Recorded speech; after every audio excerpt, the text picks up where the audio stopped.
Hello guys र आज मैले लिएर आएको छु T500 प्लस प्रो यो चाहिँ भर्खर लेटेस्ट स्मार्ट वाच हो यो पनि है भर्खर आएको Hw22 हो यो चाहिँ भर्खरै मार्केटमा आएको स्मार्ट वाच हो र आज चाहिँ हामी यसको अनबक्सिङ गर्दैछौँ र यसमा के छ त भनेर आज सबै कुराहरू हेर्नेछौँ है त र बाहिरबाट हेर्दा चाहिँ यस्तो देख्छ यो तीनटा यसको वालपेपरहरूको फोटो हो यो यहाँ Hw22 लेखेको छ र यति छ यसमा बाहिरबाट हेर्दाखेरि नाउ अब भित्र हेरौँ है त भित्र हेर्दाखेरि यस्तो छ यो एउटा युजर म्यानुअल भयो है यसको ब्यान्ड भयो एउटा र यो चाहिँ क्याप्सुल भयो यसको है र यो चार्जर यसमा आउने चाहिँ यति रहेको छ है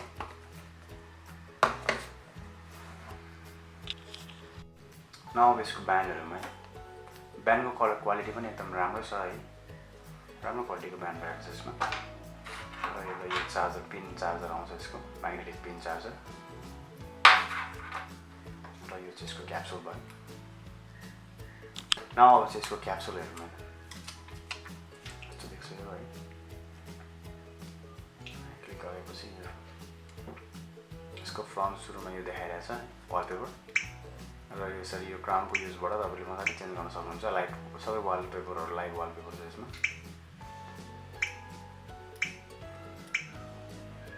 यसरी चेन्ज गर्न सक्नुहुन्छ वालपेपरहरु यसरी यहाँ बिचमा क्लिक गरेर पनि चेन्ज गर्न सक्नुहुन्छ तपाईले सरी र यो वालपेपरहरु सबै वालपेपरहरु चाहिँ लाइभ छ है त र यसको मेनुमा जानलाई चाहिँ यहाँ बिचमा क्लिक गर्नुभयो भने आइहाल्छ है लाइक यसरी बिचमा क्लिक गर्दाखेरि चाहिँ तपाईको मेनु आउँछ है यसरी तपाईले घटाउनु बढाउन सक्नुहुन्छ है त यसरी घटाउन सक्नुहुन्छ यसरी बढाउन सक्नुहुन्छ र यो एकदम स्मुथै चल्छ है यो पनि राम्रो छ एकदम र यसको चाहिँ स्प्लिट स्क्रिन पनि रहेको छ साइडमा यसको स्प्लिट स्क्रिन यता साइडमा यसरी गर्दाखेरि स्प्लिट स्क्रिनहरु देख्नुहुन्छ तपाईले है तलबाट माथि स्वाइप गर्दाखेरि यसको सर्टकट मेनुहरु देख्नुहुन्छ माथिबाट तल स्वाइप गर्दाखेरि चाहिँ यसको ब्लुटुथ कनेक्सनको यो एउटा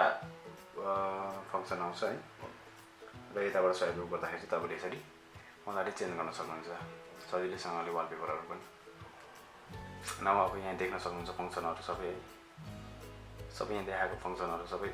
मजाले चल्छ र यसको एकचोटी सेटिङमा गएर हेरौँ है त सेटिङमा गर्न सक्नुहुन्छ भने साइड स्विच स्लाइड स्विच भनेको छ है ब्लुटुथ सेटिङ भनेको छ रेज एलसीडी अन भन्नु जस्तै तपाईले हात रेज गर्दाखेरि एलसीडी अन अफ भन्ने फंक्सनहरु पनि यहाँबाट कन्ट्रोल गर्न सक्नुहुन्छ सेक्युरिटी सेटिङहरु पनि रहेछ यसमा है लाइक तपाईले पासवर्डहरु पनि लाउन सक्नुहुन्छ क्लक रहेको छ यसबाट तपाईले आफूले टाइम सिंक गर्न सक्नुहुन्छ र साउन्ड रहेको छ भोल्युम रहेको छ डिस्प्ले रहेको छ डिस्प्ले पनि तपाईको यहाँ कति 1 2 3 4 वटा डिस्प्ले रहेको छ जस्तै फर्स्ट डिस्प्ले त्यो आइरहेछ हैन अब यो सेकेन्ड डिस्प्ले हेरौँ है त लाइक सेकेन्ड डिस्प्ले चाहिँ यसरी आउने रहेछ यसरी पनि चेन्ज गर्न सक्नुहुन्छ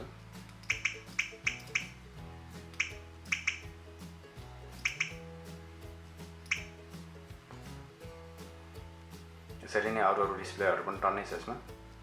लाइक थर्ड डिस्प्ले हेरौँ है त थर्ड डिस्प्ले कस्तो आउँछ लाइक यो पनि एकदम सजिलोसँगले नेभिगेट गर्न सक्नुहुन्छ तपाईले यो डिस्प्ले पनि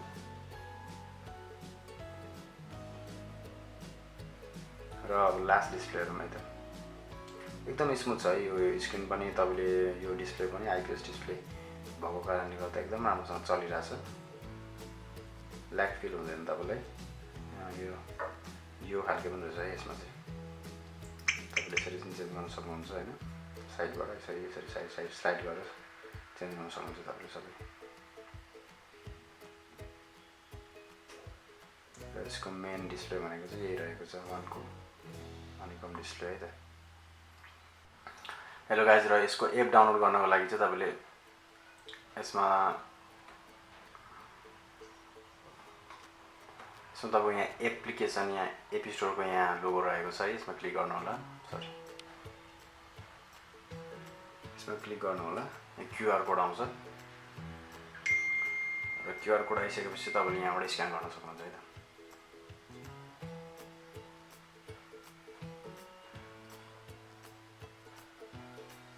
र तपाईले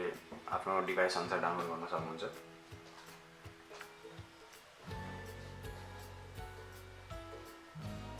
Hw22 भन्ने एप रहेको छ है त।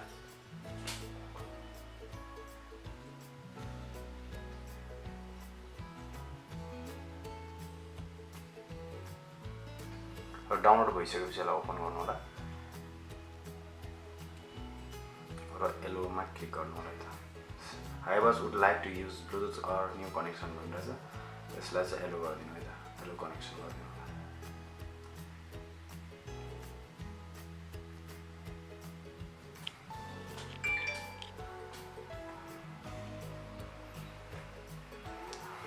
र गाइज यो कनेक्ट गर्नको लागि चाहिँ तपाईले यसमा क्लिक गर्नुपर्ने हुन्छ र यसमा T500 भनेर स्मार्टवच आउँछ है त। यहाँ अब धेरै छ यो T500 प्लस भन्ने चाहिँ हो। तपाईले यसमा क्लिक गर्नु होला। त्यसपछि Hw22 मा क्लिक गर्नु होला र कनेक्ट पेयर भइसक्यो है त। एलो गरिदिनु होला र यो T500 प्लस भनेर यसरी कनेक्ट हुन्छ र तपाईले यता गएर पनि कनेक्ट गर्नुपर्ने हुन्छ है त। त्यसको लागि चाहिँ तपाईले लाइक यो T500 प्लस यो दुईटै कनेक्ट भइसक्यो है त। यहाँ आउँछ T500 प्लस भनेर यसमा क्लिक गरेपछि तपाईले यसरी कनेक्ट आउँछ। यहाँ ब्लुटुथ नोटिफिकेसनहरु सबै आउँछ। अब हैन सिङ कन्ट्याक्ट गर्नु होला। सिङ कन्ट्याक्ट गरेपछि कन्ट्याक्टहरु सबै सिङ हुन्छ। यो मोबाइलको कन्ट्याक्टहरु यहाँ त्यसपछि ब्लुटुथ कल गर्न सक्नुहुन्छ तपाईले है त। र गाइस यसमा नयाँ भनेको चाहिँ तपाईको सरी र गाइस यसमा चाहिँ नयाँ भनेको तपाईको भन्नु त यसमा चाहिँ के छ भने तपाईको गेम्सहरु छ है त। यो 3टा कि 4टा गेम्स देखाथे मैले अघि सरी गेम्सहरु छ यहाँ। म्याजिक सुशी भन्ने छ, निन्जा क्लाइम्ब भन्ने छ, फाइटर पाइलट भन्ने छ है त। जस्तै एउटा कुनै गेम क्लिक गरौँ है त। लाइक यसरी चलाउन सक्नुहुन्छ। अब यसरी गेम पनि खेलेर तपाईले टाइम स्पेन्ड गर्न सक्नुहुन्छ। यसरी गेमहरु पनि 3 वटा गेम्स यसमा खेलेर बस्न सक्नुहुन्छ।